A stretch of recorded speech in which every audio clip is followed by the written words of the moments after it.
Hello বন্ধুরা, তো আজকে একটা অন্যরকম ব্লগ নিয়েছি। আজকে বানাবো মোমো। ময়দা তাই মেখে নিচ্ছি। আমার ময়দাটা মাখা হয়ে গেলে দেখো চিকেন নিয়ে নিয়েছি। চিকেনটাকে একটু মিক্সিতে ঘুরিয়ে নেবো হালকা করে, বেশি পেস্ট করব না, একদম হালকা একটু চাংস চাংস থাকবে।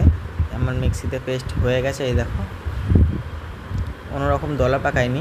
পেঁয়াজটাকে কুচিয়ে পেঁয়াজের রসটা আমি বার করে তারপরে দিয়েছি রসুন কুচি, আদা কুচি, তারপরে কাঁচা লঙ্কা কুচি। একটু স্প্রিং অনিয়ন দিলে ভালো হতো কিন্তু পাইনি তাই দিইনি।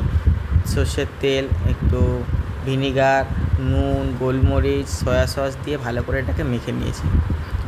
মেখে নিয়ে এটাকে আমি আধা ঘন্টা মতন রেস্ট করে নিয়েছি। এবার লেচিগুলো বানিয়ে নিচ্ছি ছোটো ছোটো করে। লেচিগুলো বানানো হয়ে গেলে আমি এটাকে বেলে নেব। দেখো ছোটো ছোটো করে বেলে নিচ্ছি। আমি একবারে বড় করে কেটে কেটে নিই।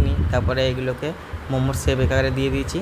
আমি 3 রকম আকার শেপ দিয়েছি। দেখো একটা মোমো দিয়েছি, একটা অন্টনের মতন দিয়েছি, আর এরকম একটা দিয়েছি।